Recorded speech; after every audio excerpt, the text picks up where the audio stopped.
The Arkansas Fair Housing Commission is ready to assist citizens in the aftermath of Hurricanes Katrina and Rita. We recognize the need for assistance to our citizens who have been affected by the recent storms. In the wake of devastation to thousands affected by the recent hurricanes, Arkansas has taken an active role in providing temporary relief to evacuees. Many have adopted Arkansas as their new home. Please remember that the Arkansas Fair Housing Act protects these individuals from discrimination based on race, color, religion, national origin, gender, disability, and family status. As many evacuees now seek to locate more permanent housing, the Arkansas Fair Housing Commission stands ready to serve our mission and the nation in this time of crisis. On behalf of the Commission, I am Tracy Crain. And I'm Carol Johnson, Director of the Arkansas Fair Housing Commission. We are located at 101 East Capitol Avenue, Suite 114 in Little Rock, Arkansas. You may call us at 1-800-340-9108 or 501-682-3247. The work that provided the basis for this announcement was supported by funding under a cooperative agreement with the U.S. Department of Housing and Urban Development.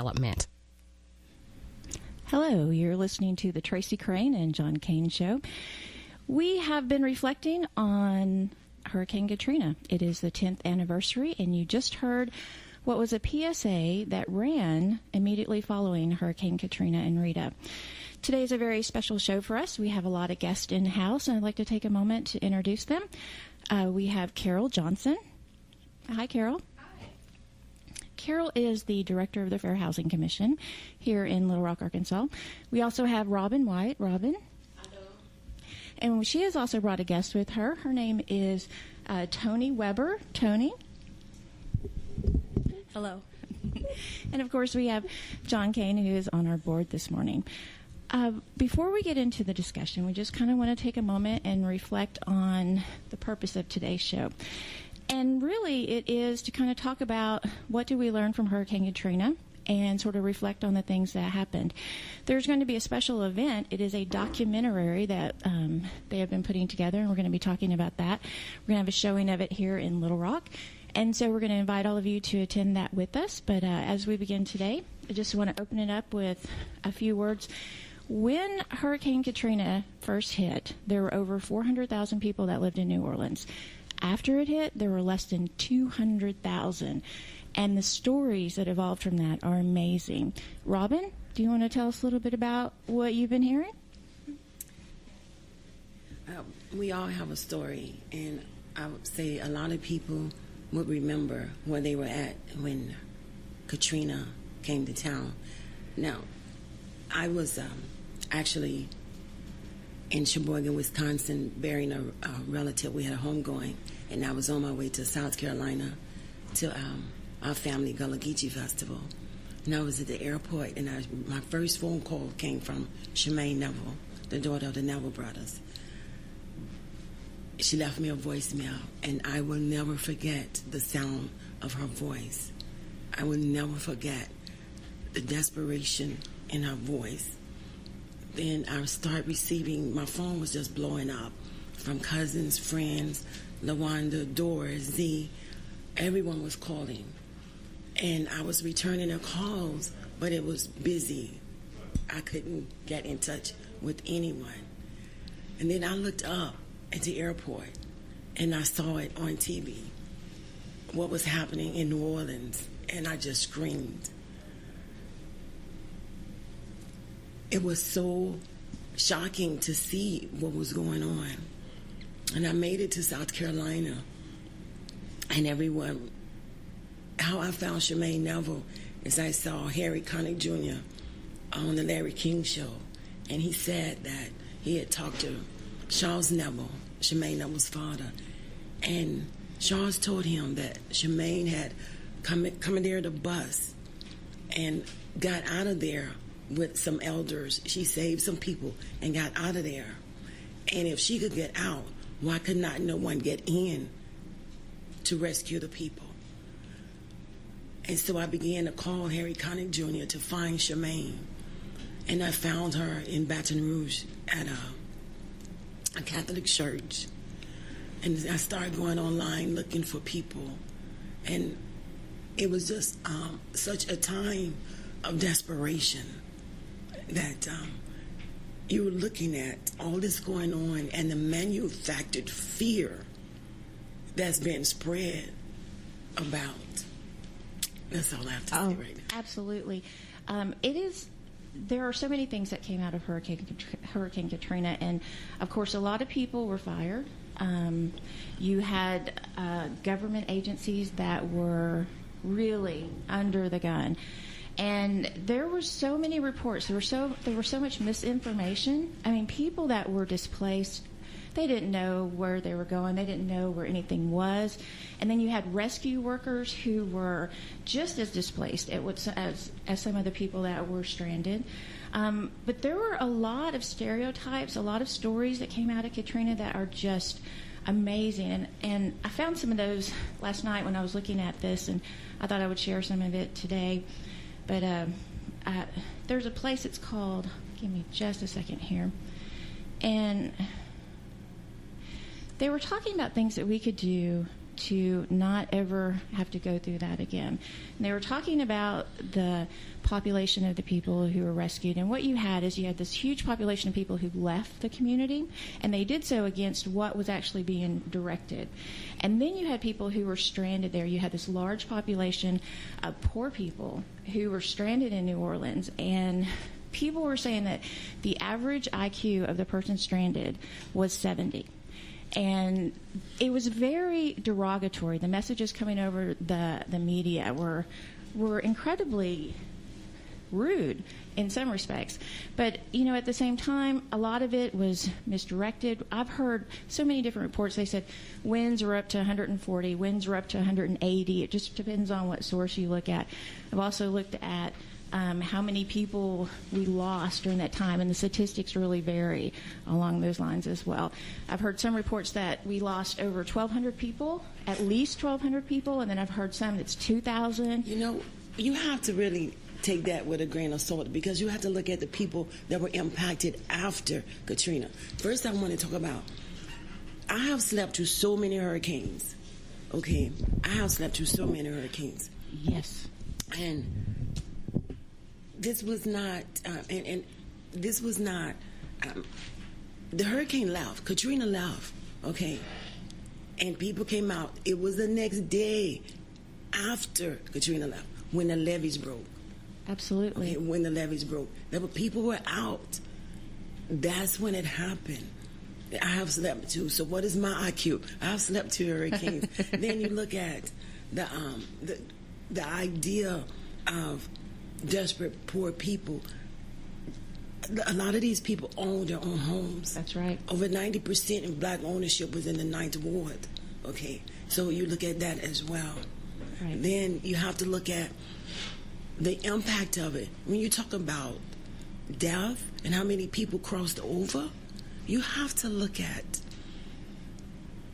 those that died later, all the musicians that died, all the elders that died, people that are still dying from that. You have to look at people that at one time didn't smoke cigarettes, didn't drink, now smoke cigarettes. Men took care of their families. And when I said that there was a spiritual violation, it's a spiritual violation when you are denied the resources to take care of your family. That is a spiritual violation. And that is what happened in New Orleans. Yes. There were so many violations upon a people, upon our people, a people of America. Yes. Steve Saylor said the average IQ of black New Orleans is in the 70s. That would explain a lot of what we saw last week. People with intelligence low simply had to be cared for and watched to make sure that they didn't hurt themselves or others. They can't be expected to fend for themselves except in normal, routine situations. This intelligence deficit plus a tremendous strain on infrastructure, but there's no way around it. Society has to take care of everyone. Yeah. Let me tell you something about New Orleans. New Orleans, it's not New Orleans without the people, first of all, okay? It's the people that make New Orleans. And then a large part of the people were carpenters. They built their own homes.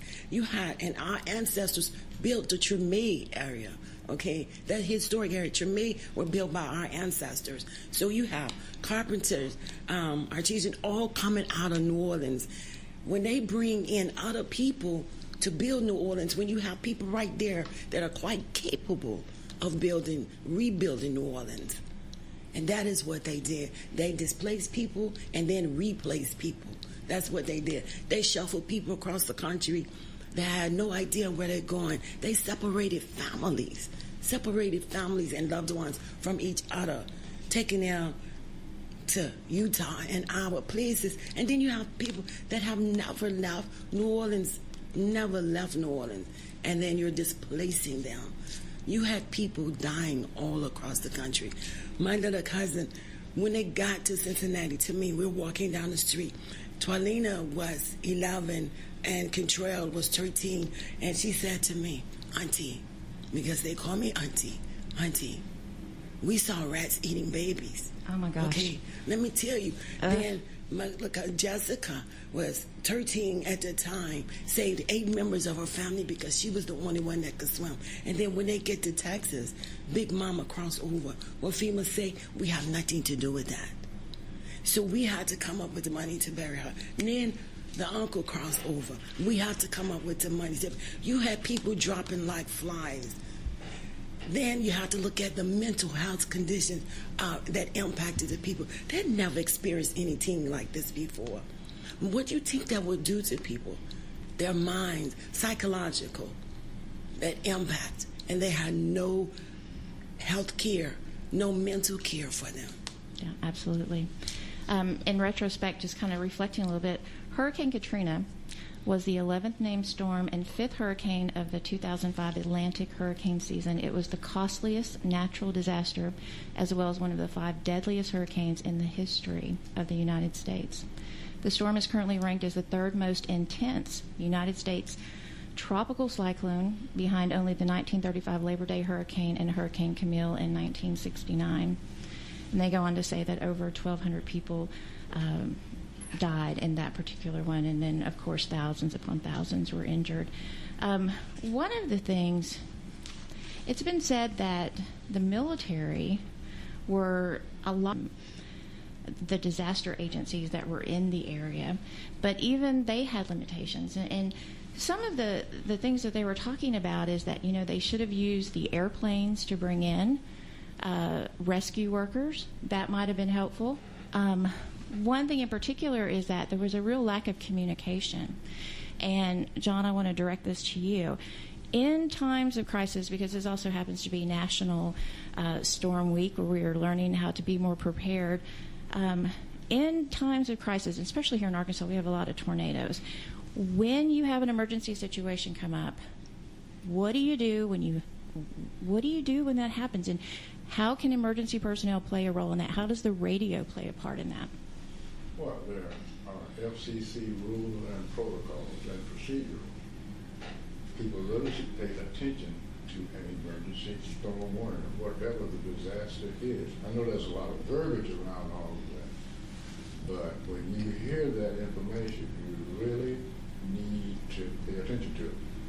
Now, with Doppler radar and stuff, they can track a storm by the second, the direction it goes, when it impacts, where it impacts, the potential results of that.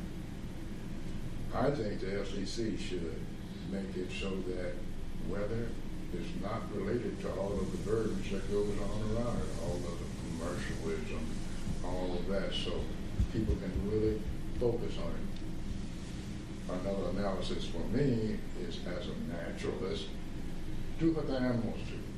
They are the most genetically correct species on the earth. They have built-in radars and sensors. You need to pay attention to natural things that go on, and don't just get so caught up that when that urgency and emergency comes, you are ready as an individual to take care of yourself.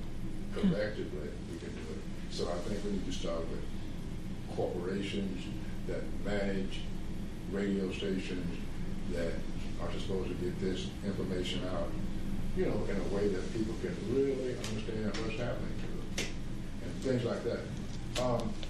That's a lot to do. So if you really want to be aware of where you are in the moment, pay attention to the emergency alert system. Absolutely. In our studio, we have transmitter log that post us are supposed to sign off and on to, and do it in an orderly manner. We are supposed to send an alert at random times here from the studio to know that the equipment works, and we take random feeds from the federal broadcast people, wherever they are. They send them randomly. So if we really pay attention to what's going on as an individual, we'll be ready for most emergencies. Still in all, it is a lot to react to a storm like Katrina. Oh, yeah, absolutely. There is a great movie.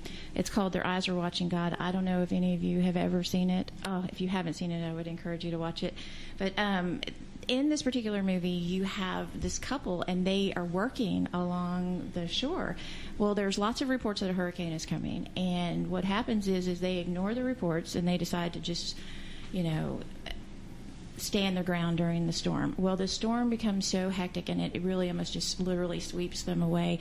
And there's this dog that comes up out of nowhere. And I think this is another important point, too, because not only did you have these incredible stories about people surviving and incredible stories of loss through Hurricane Katrina about people, but we had them about dogs and pets, too.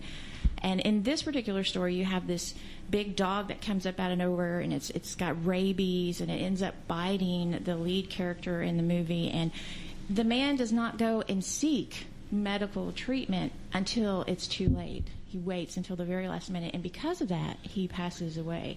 And so, it's one of those things where sometimes you really do have to make good choices about what you're doing in a situation. We tend to get so over emotional about some things, especially when it comes to warning signs and different things like that. But I don't think we can ever be too cautious. I mean, here in Arkansas, we have a lot of tornadoes. I've seen mornings where I've found somebody's shed underneath my carport. And I didn't realize that there would ever be a storm that significant coming that close to my house. But when you have these moments, and I want to get to this as quickly as possible, when you have those moments of tremendous natural disaster or crisis or hurricanes or things like that, people get displaced. And when they get displaced, what are you going to do? And part of what we have this government system for, and part of what our infrastructure is set up for, is helping people who get displaced. And like I was saying, there were over 400,000 residents of New Orleans before the storm hit. After the storm hit, there were only 200,000. And so that means a lot of people. And the actual numbers are like 484,000, and then it went down to 254,000. So you had a lot of people relocating. And Carol, I'm going to let you talk to us about what happens when you have that many people relocating to another area. What do you do? Tracy, I'm glad you kind of mentioned the issue of government and its role, because government does play a very significant role in ensuring the protection of its people, its residents. And I think we found during the hurricanes and these things that happen is that in some areas the government probably could have done a little better job of ensuring that folks who were displaced were housed. Housing is one of those basic rights. You've got food, clothing, and shelter, and it's one of those needs that you cannot do without.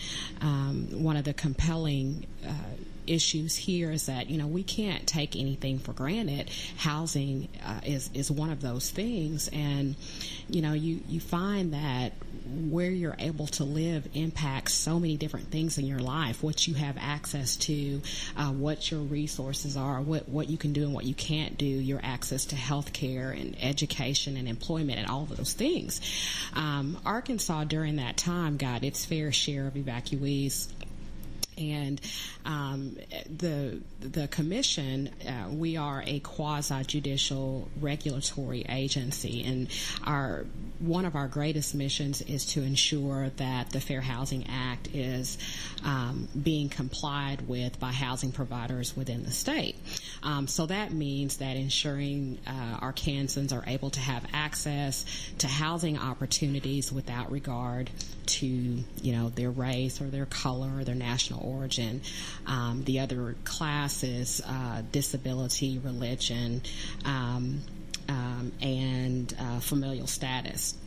But that is a very important aspect because when you find that you have a large number of folks who are being displaced and they're trying to get housing, there are other challenges that might arise, particularly in areas where you may not, housing providers may not want to see an influx of a certain kind of person.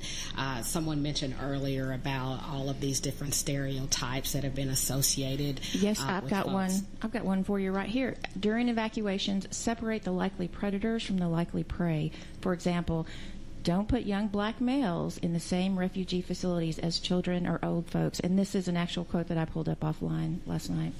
It's horrible. And I want to read just a couple of things that we found and other folks around the state had found when dealing with evacuees and trying to get them housing, some of the types or forms of discriminatory actions that occurred, failing to tell African Americans that available apartments were there, failure to return messages. Sometimes you've got discrimination that takes the form of a very blatant action. And sometimes it's not so blatant. Sometimes they just don't return your phone calls, or they just don't tell you that housing is available there when they know that it is. Quoting higher deposits, making you put 2 months down and a security deposit where they might not have that same requirement for a white applicant or someone from another protected class, offering some special discounts to other renters or even buyers that they may not make available to you. How would you know? Can I add on to that? Sure. When we were in Cincinnati and looking for housing, some of the homeowners took us to some of the worst homes that you could see, and we were in shock. And we stood there. My cousin stood there, and the homeowner looked at us. He said, "What? Aren't you used to this? You're from New Orleans." And we just walked out. That is how they were treating. That's how they were treating them. Some of the worst dilapidated homes that should not have been. They should not have existed. And FEMA were allowing them to rent them out to people. Yeah. And you see that's so unfortunate, and it still exists. And and every year I have to go and we talk about fair housing, and people ask these same questions. Does discrimination still exist? Are we still having these types of problems? Absolutely, we're having these problems. Absolutely, we still need these protections. Absolutely, the government still has a very compelling interest in protecting its residents. I want to mention just briefly that the Supreme Court very recently gave a very significant ruling by allowing the use of disparate impact theory in investigating and litigating fair housing complaints. I mentioned earlier that sometimes you've got blatant, I'm just not going to rent to you because X, Y, or Z. But sometimes it's not so blatant. Sometimes it's just that practice that they have that's facially neutral, but when they apply it against you, it's not so neutral. And we all kind of know what we're talking about with those types of things. And so the Supreme Court just recently issued a ruling that states, you know what? You don't have to have an intentional act of discrimination in order to be able to litigate a fair housing case. You can have a policy that is facially neutral, but by application has a disparate impact on a particular class of people, and that is enough. And that's awesome. There's just so many important messages that we want to share with this show. And it's going to be a continuing conversation. We would like to invite you to an event. Robin, would you like to tell us a little bit more about that? We're hosting, in partnership with the Mosaic Templars Culture Center, we're hosting the movie Katrina +10, which actually talks about Mississippi, Hurricane Katrina, Mississippi. Now, Toni, you're from Mississippi, right?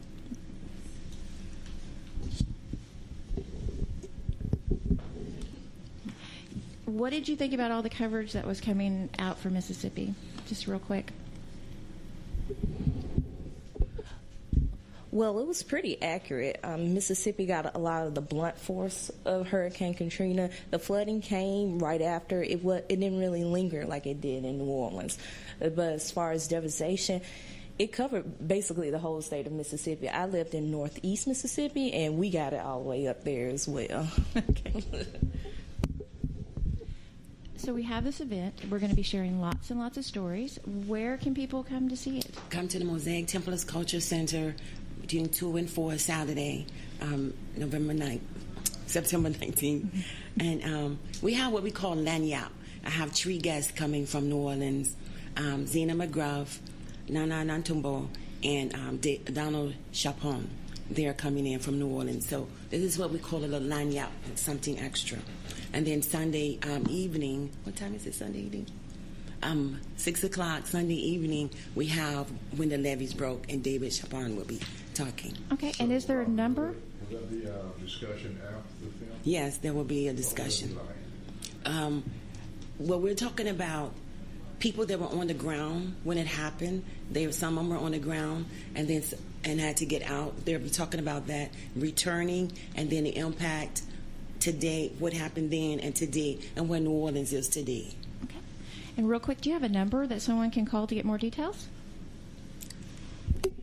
501-374-1957. That's Little Rock Central High School National Historic Site. Okay, and Carol, if somebody faces challenges in their housing issues or anything like this, who can they contact? They can contact the Arkansas Fair Housing Commission. The number is 682-3247. And they can also go online at fairhousing.arkansas.gov.